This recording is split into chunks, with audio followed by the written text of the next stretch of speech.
I now have the honor and privilege to introduce the annual presidential address, which will be given by Olivier Blanchard. Olivier, of course, has had a stellar academic career. He was a PhD from MIT in 1977, went to Harvard as a junior faculty member, returned to MIT as a senior faculty member, where he carried on the MIT tradition of turning out squadrons of outstanding students. He chaired the MIT department from 1998 to 2003. Olivier, of course, is a macroeconomist, and he's written on basically every issue in macroeconomics, both theoretical and applied. And the theoretical work includes work on dynamic economic models, including models on the effects of government debt, which I think will be part of his topic today. A French citizen, Olivier has been particularly interested in European issues and written about European labor markets, the euro, and various transition questions. Like many good economists, Olivier wanted to apply his work in a policy sphere, and in 2008 he left MIT, on leave at least, to become the economic counselor and director of research at the International Monetary Fund, where he obviously brought his academic skills into contact with some very tough real-world problems. In particular, he was influential in shaping the IMF's response to the European sovereign debt crisis. Upon his retirement from the IMF, Olivier moved back to a nonprofit, to the Peterson Institute on International Economics, conveniently across the street from me in Washington, where he's once again doing macro research, including recent work on the Phillips curve.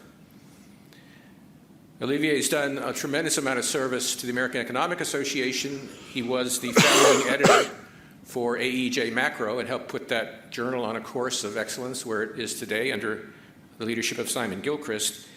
He was the vice president of the AEA and now, of course, has been serving this past year as president. It's customary for the president and the president-elect to work closely on AEA issues, and so this past year, Olivier and I have had plenty of opportunities to get together and think about issues confronting the profession. I must say it's been very, very interesting and enjoyable for me to work with Olivier on this. And I want to thank him for his tremendous contributions, not only as a scholar, but to the profession of economics. So it's without further ado and with great pleasure I introduce Olivier Blanchard.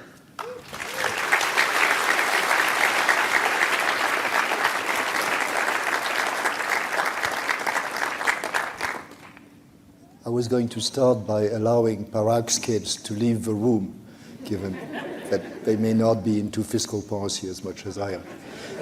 But this is happening even. Good. Ben, thanks for the kind words. Let me, before I get into the topic, say a few things. And first, let me say how honored I have been to be your president for a year.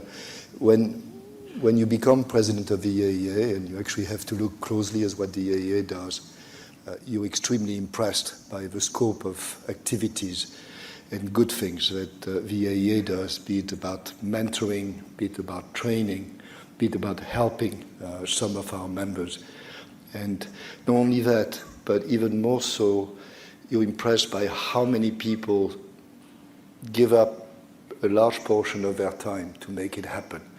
And so I want to thank these people. I want to thank all of you, but I want to thank these people. I also want to thank the staff of the EAEA, in particular Peter Russo, who absolutely do a fantastic job of giving continuity, despite the fact that the president changes every year. So vote of thanks for them.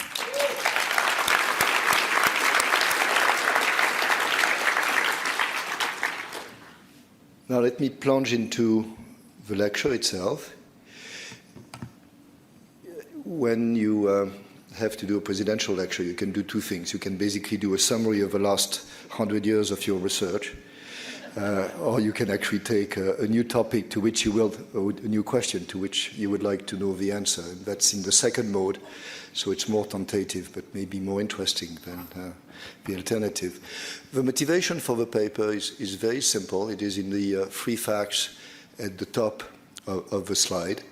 which is if you look at the US today and you look at the 10-year nominal rate, it's 2.7%. It moves a bit every day these days, but within that range.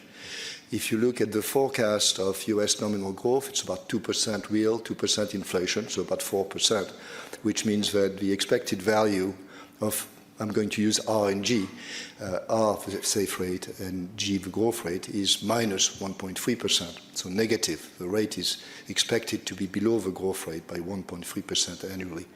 If you do this crossing the ocean, then the numbers are even more dramatic. For the UK, the bottom line is the nominal rate is below the growth rate anticipated for the next 10 years by more than 2%. And for the euro as a whole, this is an average, obviously, across euro countries, it's minus 1.8%. So this is a very striking fact, the fact that the safe interest rate is lower than the growth rate and clearly anticipated to be so in expected value for a very long time. So why is this an important fact for macro and beyond macro for all of us?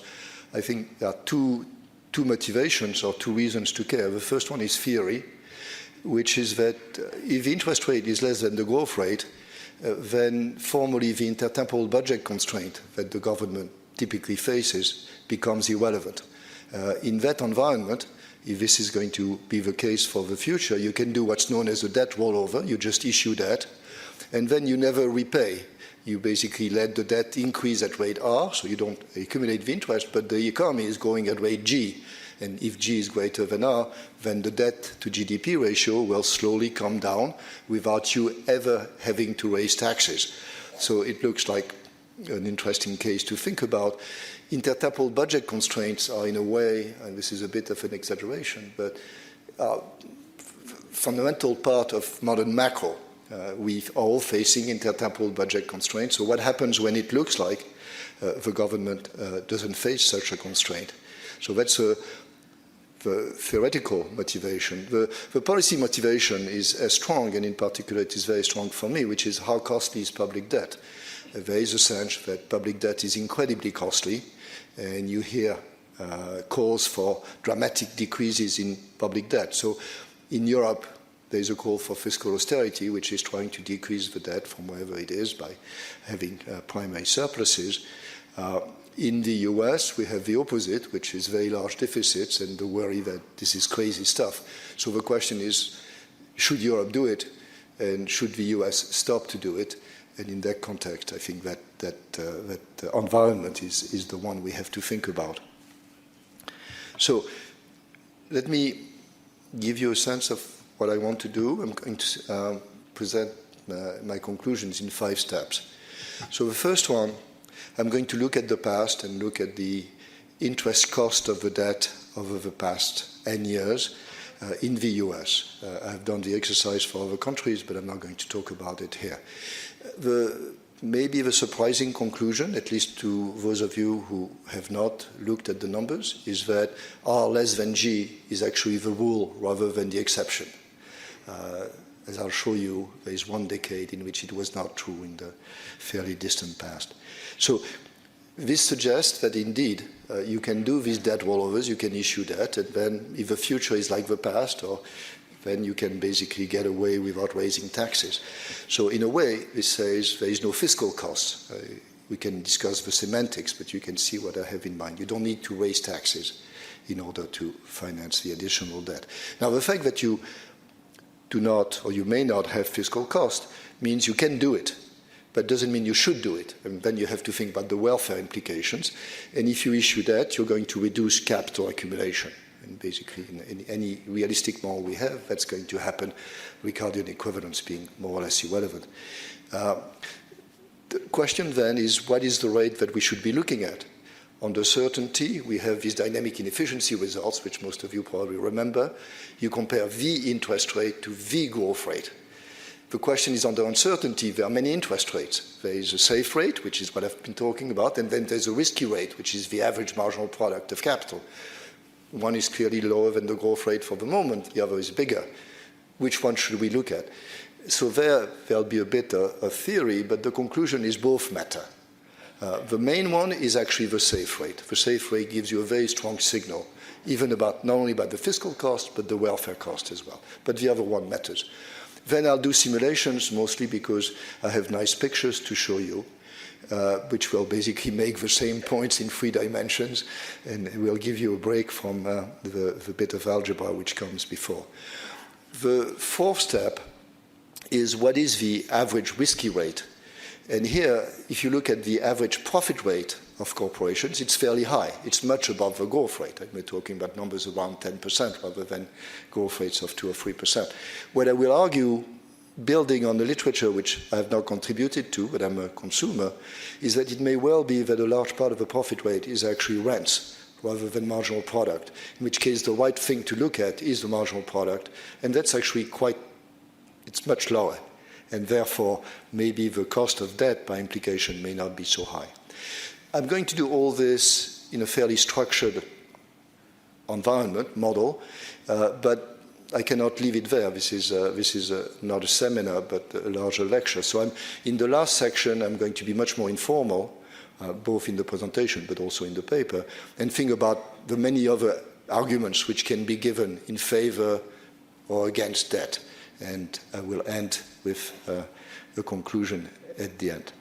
The bottom line is, and this will be the conclusion, that the cost of debt is probably positive, but is substantially smaller than the current consensus. The implication of this is in the future we should probably revisit the fiscal rules that we're using. So let me, with this, just plunge.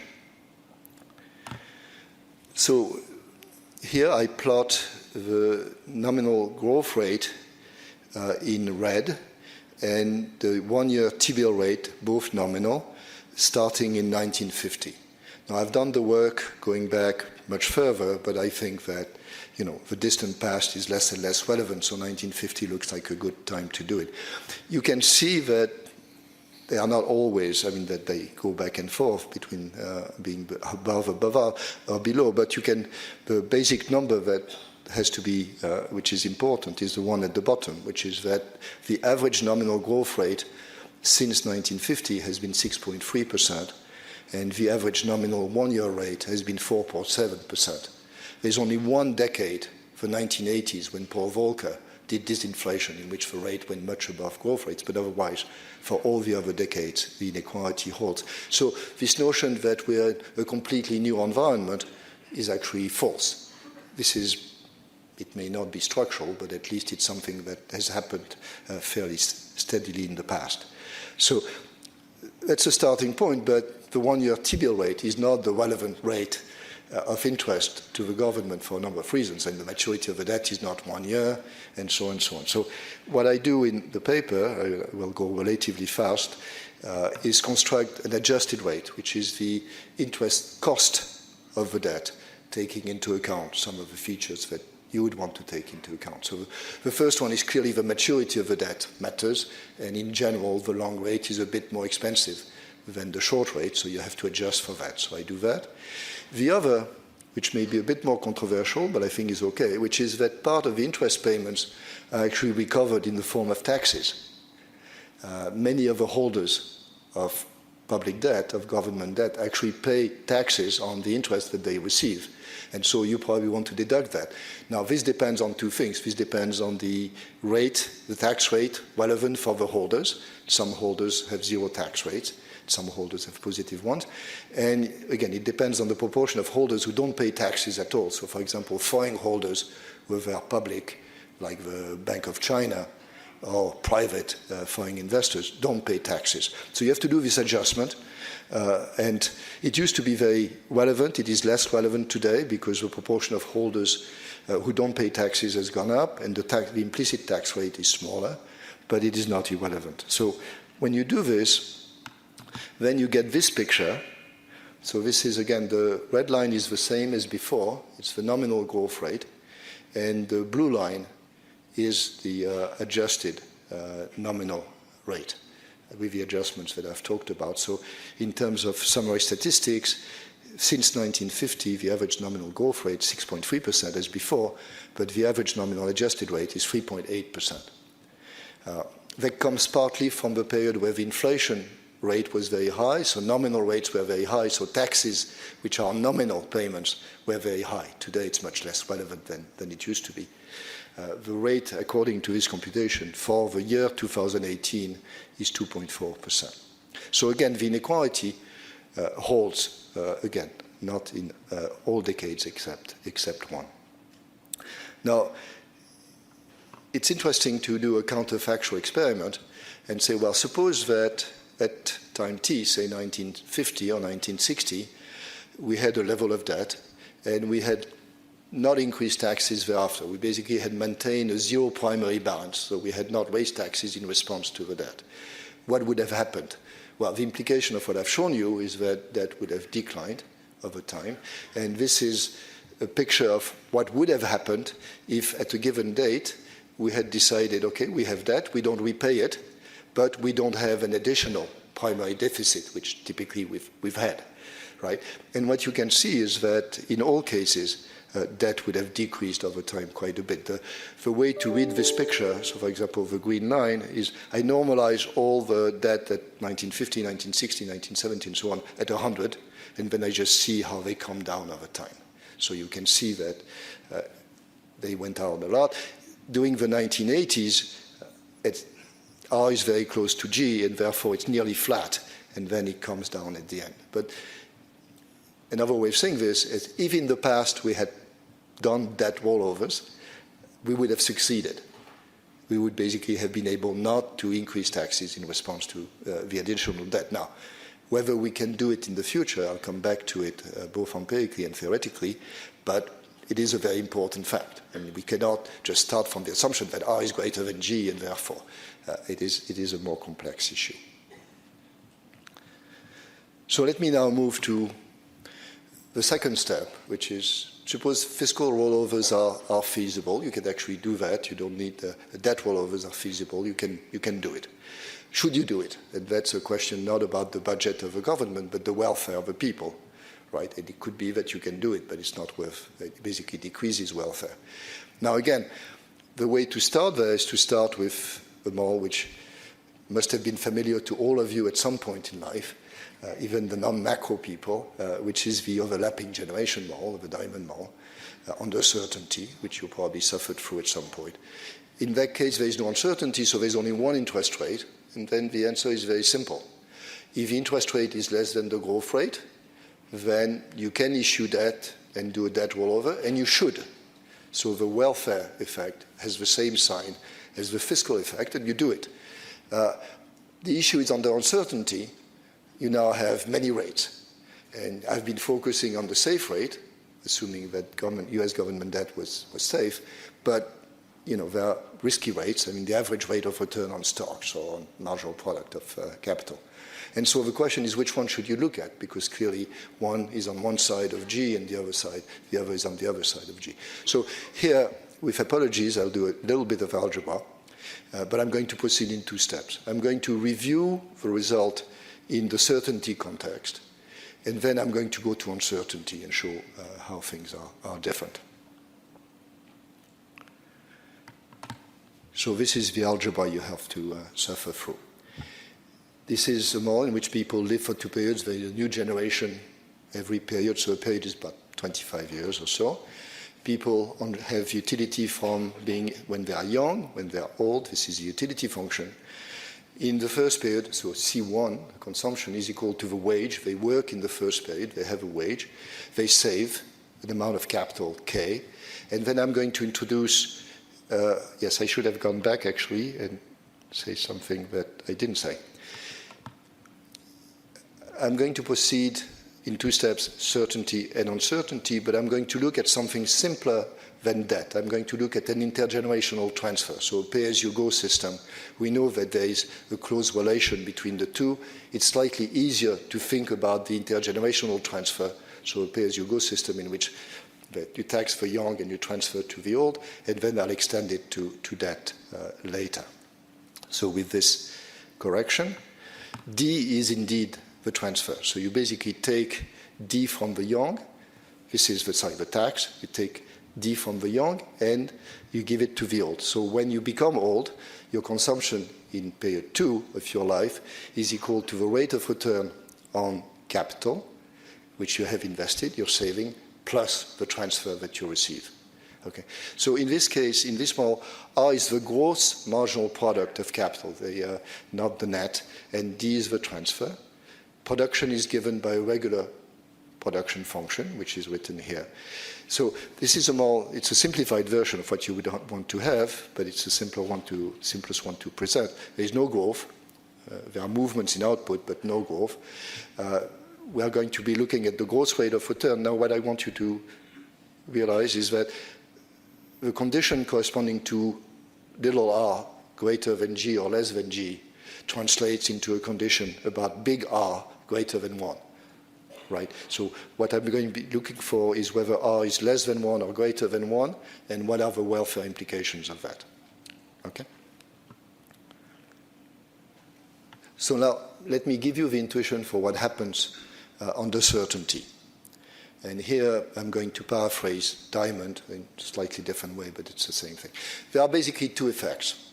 One is incredibly intuitive, which is a partial equilibrium effect. I'm basically taking 1 unit from the young and giving 1 unit to the old, right? So I have to compare this in terms of utility to what the people could do on their own. They would get R.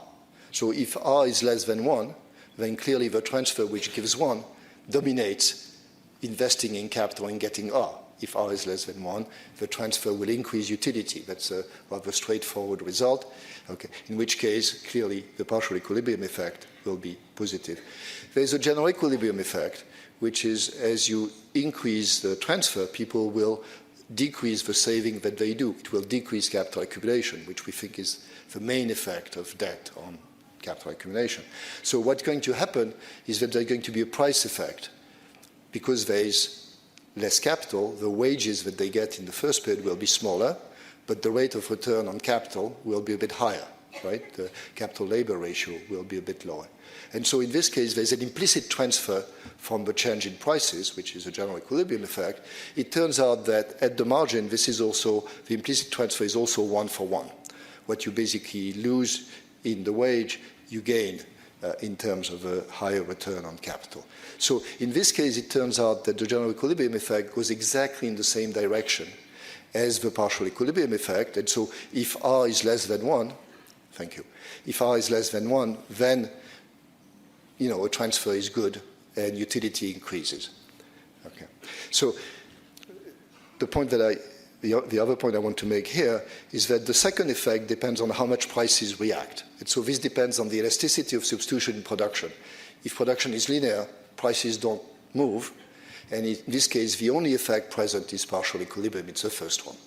Now, with this, let me go to the uncertainty case, and again, bother you with a bit of algebra. It's very much the same structure, except that now technology is uncertain. There's you see the production functions, there's an AT in front of the production function, which is the stochastic variable. So when you invest, you do not know exactly how much you're going to get. So you're uncertain about utility in the second period. Otherwise, the equations are very much the same as before. Okay. Now, in that economy, there is no safe rate, there is no safe bond yet. But I can price it at the margin by saying how much would people be, what is the rate that people would want if I basically introduced a safe bond? And that's given by the equation at the bottom, which is the equality of expected returns depending on which asset you hold. Again, I'm probably going a bit fast, but I hope that you're getting the intuition. Okay. In this case, it turns out that, again, you have two effects. You have a partial equilibrium effect, right? And that works exactly like before. Basically, you're comparing a safe transfer to a safe rate, right? Which is what you would get, the equivalent of what you would get if you were investing in capital. So the insight here is that the safe rate not only gives a signal for fiscal policy, but it gives a signal for welfare. It is basically the risk-adjusted rate of return on capital. And that's what you want to compare to rate of return that you get on the safe transfer. So the fact that the safe rate is low tells you, yes, capital may be very productive, but maybe it's very uncertain, And risk-adjusted, it's not terribly exciting. And therefore, the relevant rate here is RF for this effect to work in the favor of the intergenerational transfer. The general equilibrium effect goes the other way. And given the time constraint, I'm not going to go through the steps, but basically it is a risky transfer. You're giving up a wage for sure, but you're getting an uncertain return on the capital that you're getting. So it turns out that in this case, what you want to do is compare the risky rate to 1. And if the risky rate is above 1, then that is actually welfare decreasing. So sorry about this. This is either trivial for those who are macro and too fast for those who are not. But the point that I want to make is the environment in which we are is probably an environment in which the safe rate is lower than the growth rate, or the way I've written it, ERF is less than 1, and the average rate of return, the average marginal product, is above the growth rate. So in my terminology, ER is greater than 1. So you have the two effects, right? If the elasticity of substitution in the linear production case, the second effect is not there. So you just get the partial equilibrium effect. So if we were in that world, then the only thing you have to look at for welfare is again the safe rate. And the fact that the safe rate is lower than the growth rate is enough to tell you, please issue debt, right? But production is not linear, you get the price effect. And so in the Cobb-Douglas case, in which you basically get some price effect, you get this very nice formula in which it depends on the product of ER and ERF. ER is greater than 1, ERF is less than 1. The product may be less or greater than 1. Depending on this, the welfare goes up or goes down. But it's a fight between the two effects.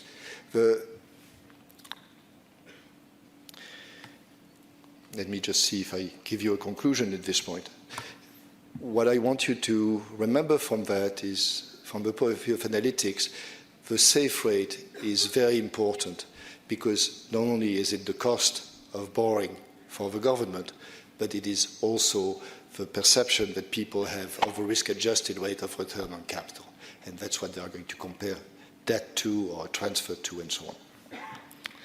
So let me make it a bit more concrete, or at least a bit more visual. I calibrate a model. Calibrating an overlapping generation model with periods of 25 years is not exactly a trivial exercise, but it can be done. I do it. So what I'm going to do is show you results in which I'm going to vary the average rate of return on capital, so the average marginal product of capital, which is E little r, at an annual rate.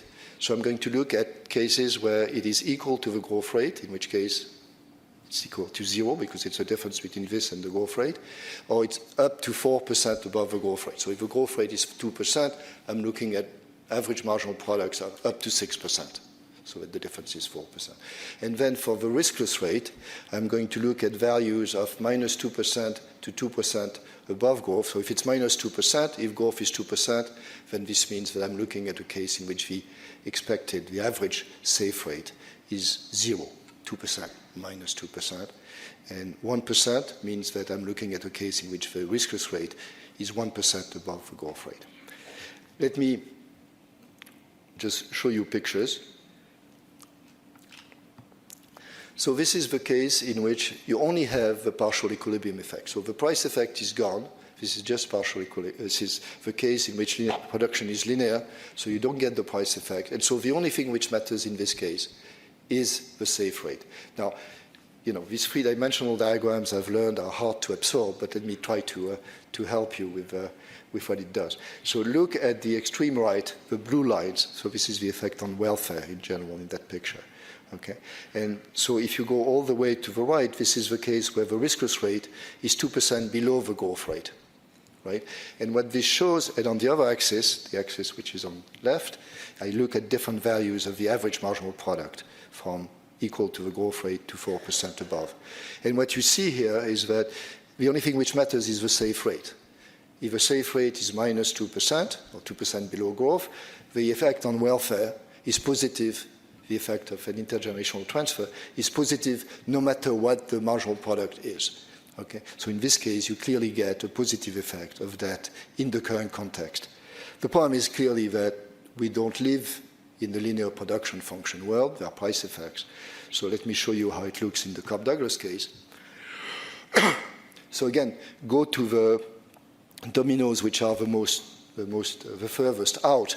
So you see that when the viscous rate is minus 2%, so 2% below growth, and the marginal product is equal to the growth rate, so ER is equal to 0, right? Then you see that there is a large positive welfare effect of that.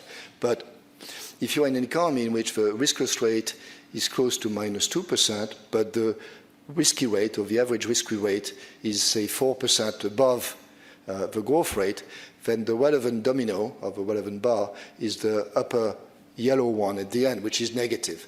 So you have this fight between the two rates, and it becomes an empirical issue as to what the right set of values is in the current environment.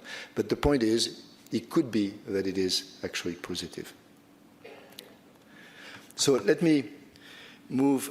I've worked with intergenerational transfers because they are very easy to introduce and I think describe. You take D, you give D.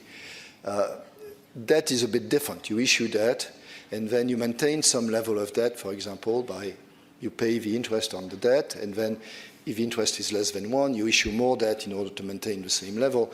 It basically gives you the same results. If I had time, I would go into it, but the conclusions that I showed you are very much the same. Now, I want to go back to the debt rollover case, which is different. You issue debt, and then you just let it rip. You basically do not raise taxes, and you just see what happens. And the answer here is that it's not a sure thing. Even in the environment that I've shown you before, it could well be that it will fail. And the reason for this is you start with an interest rate safe rate which is below the growth rate, so it looks good, but you have bad shocks. And so what happens here is capital accumulation decreases, all the rates go up, marginal product goes up, everything. And so if there are sufficiently many bad shocks, then the safe rate becomes high, goes above the growth rate, and then it's up to the races, basically. As soon as the interest rate is above the growth rate, then that starts exploding. So at some stage, you have to do something. So you lose the simplicity of before. There's a chance that you can issue debt and get away with it, but there's also a chance that you don't succeed. So am I at 30 now? Not quite yet. So let me show you a few paths. So in the linear production function case, this is the nice case, because even if capital accumulation changes, it doesn't change the viscous rate, it doesn't change the marginal product. There is no effect of capital on the marginal product. So in this case, if you start with a rate which is below the growth rate, you're going to have fluctuations, but you can see that the evolution of debt to GDP is basically that over time it will decrease. So it's nice. Not all at the same rate, but it will work. In terms of welfare, so you have welfare on the vertical axis, you will start as a payment initially to, you issue debt, you give the payment to the currently old, they are better off, and then after this, welfare will decrease but will remain positive. So this is a case in which you should do it. It doesn't fail, and it increases welfare. The more realistic case is this one, so the Cobb-Douglas case, right, in which there is a risk that you do it, and then bad luck, the interest rate increases, debt starts increasing, and then you have to do something. And so here is 1,000 draws, 1,000 sequences, and you can see that all the red ones are such that they basically explode. So there's some probability that you're not going to succeed, in which case you have to do an adjustment. And so what you get in this case is when you adjust, there are various ways of adjusting, but if you decide to basically eliminate the debt, then there is going to be a very large welfare cost on the generation which has to repay the debt. So what happens here is that's a welfare picture. You can see that there are very few paths which fail, but when they fail, they actually can be quite bad. And so should you do it or not? Well, the central planner has to decide to take the risk.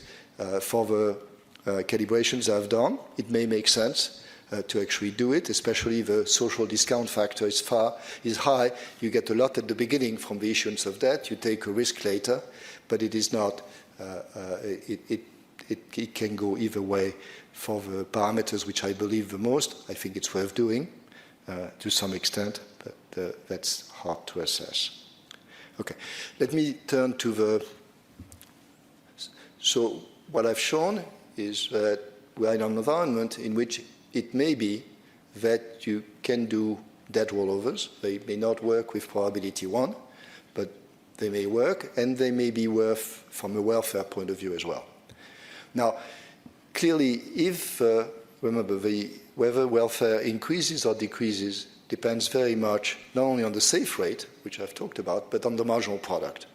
So if the marginal product is much higher than the growth rate, then the adverse effect of that dominates. And basically, capital is very productive, and reducing capital is very costly. So this forces you to look at the profit rate and see how high it is.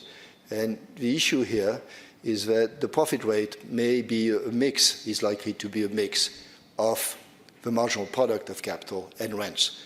So what I've done here is basically show you two lines. The red line is the ratio of profit, to use a simple name. It's a bit more complicated. So I don't know if you can see it, but it's a ratio of profit to capital at replacement cost. So it's the usual definition of a profit rate. Okay, that has remained relatively stable. Okay, the other one, the second one, the blue line, is the ratio of profit to the market value of firms, and that has decreased a lot. So another way of saying this is that Tobins Q basically has doubled since the early 80s. And the question is, how do we interpret this in the context of what I've been discussing? Okay, so there are two explanations for that.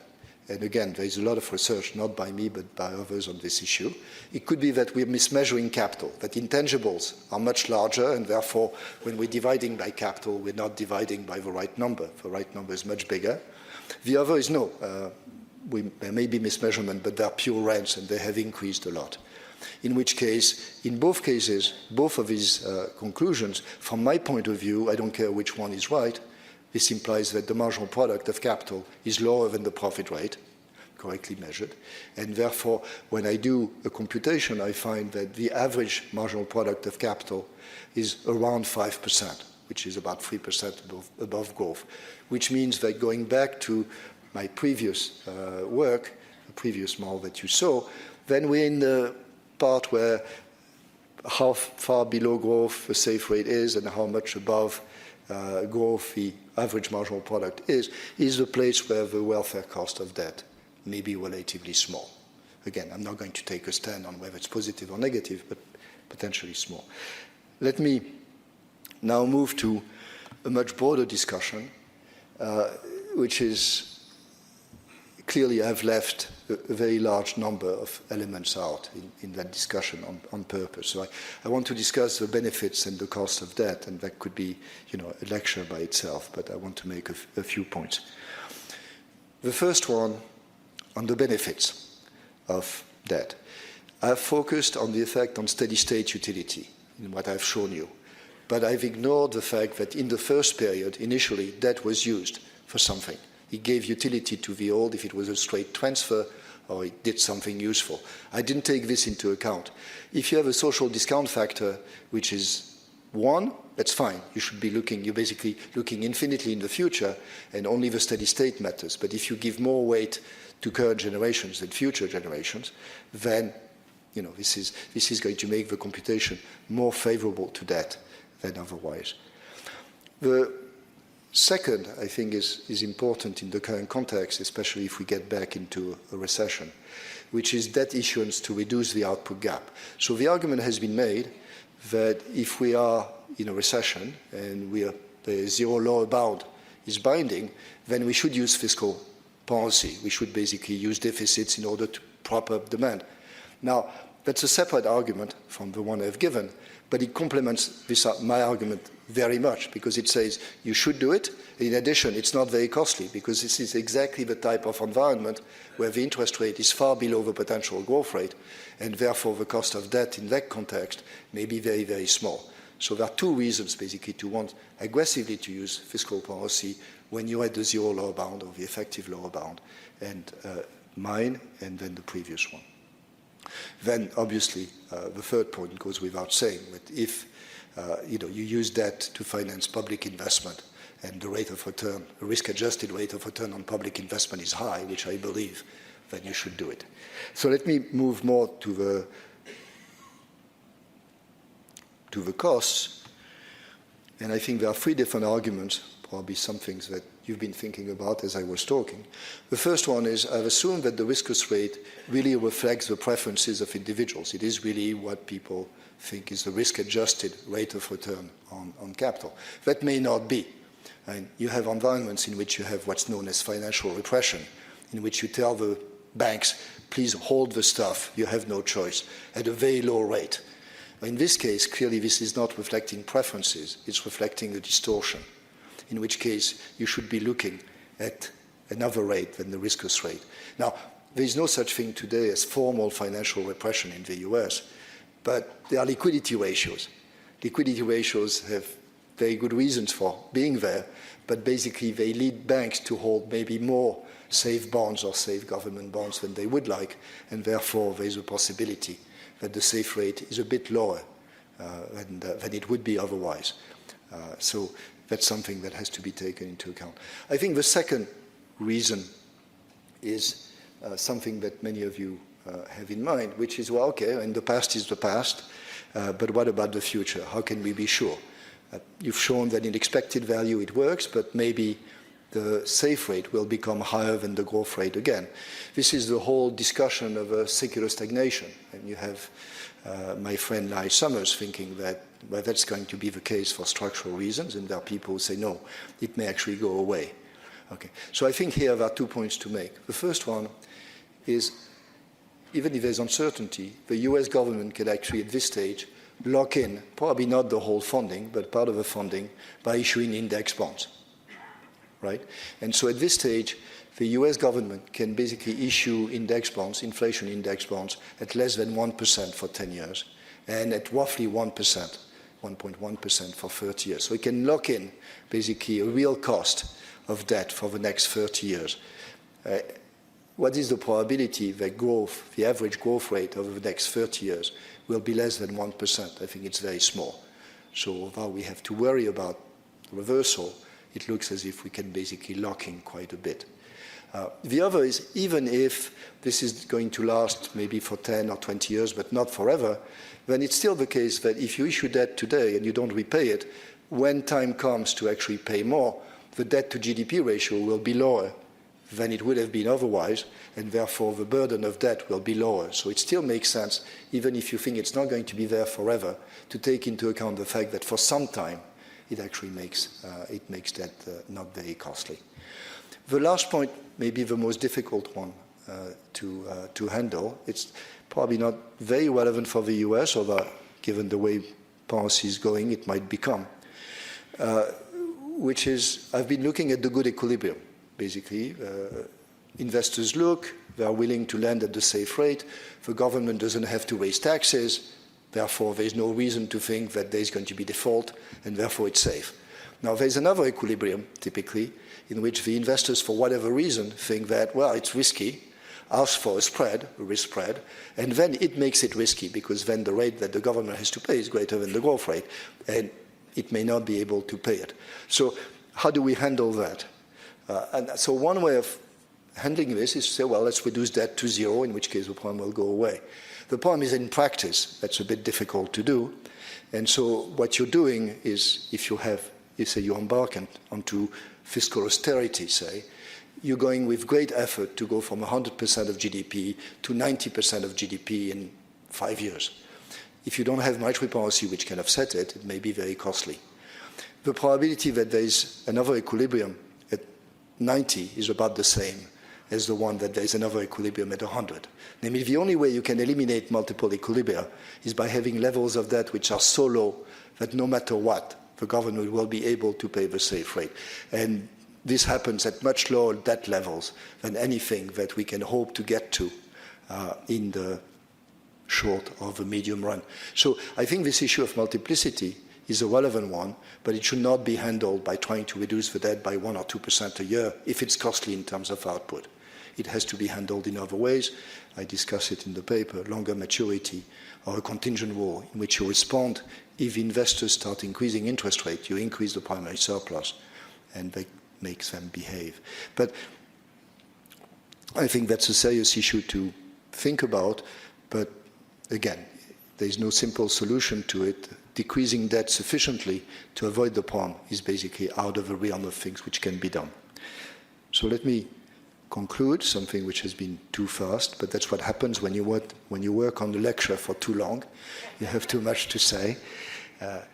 So first, historically, the US safe rate has been less than the growth rate. I think that's something that you should remember. Second is if the past is like the future, then the fiscal cost of debt may not be zero for the reasons I've shown you. It could go wrong, but it may be very small. If we think about welfare, which we should, then the low rates send a signal that even if capital is very productive, it is very risky, and the risk-adjusted return is not incredibly exciting, so that displacing capital is not very costly. The last is that the welfare cost of debt depend both on the safe rate and the risky rate in ways which I've tried to give you some intuition of. Turning to current policies. Part of the reason for writing the paper was trying to show that high public debt is bad, but may not be catastrophic. So it's not as if I want more debt, but I want to say that if there is more debt, maybe that's not the end of the world. The second point, I think, is the most relevant one, that you don't want to do it for nothing, for no reason. But if you have good things to do with it, whether it's public investment, whether it's propping output in a recession in which you had the zero lower bound, you should do it. The benefits are likely to largely exceed the cost of debt. The last one, again, which is more relevant for countries like Italy or than the US at this point, is if you're worried about the bad equilibrium, the notion that you could be getting to a high rate, risky, because of a risk of default. That's not, fiscal austerity is not the way to go. You have to think about other approaches. What do I want you to go away with? Not the notion that debt is good, but that may not be so bad.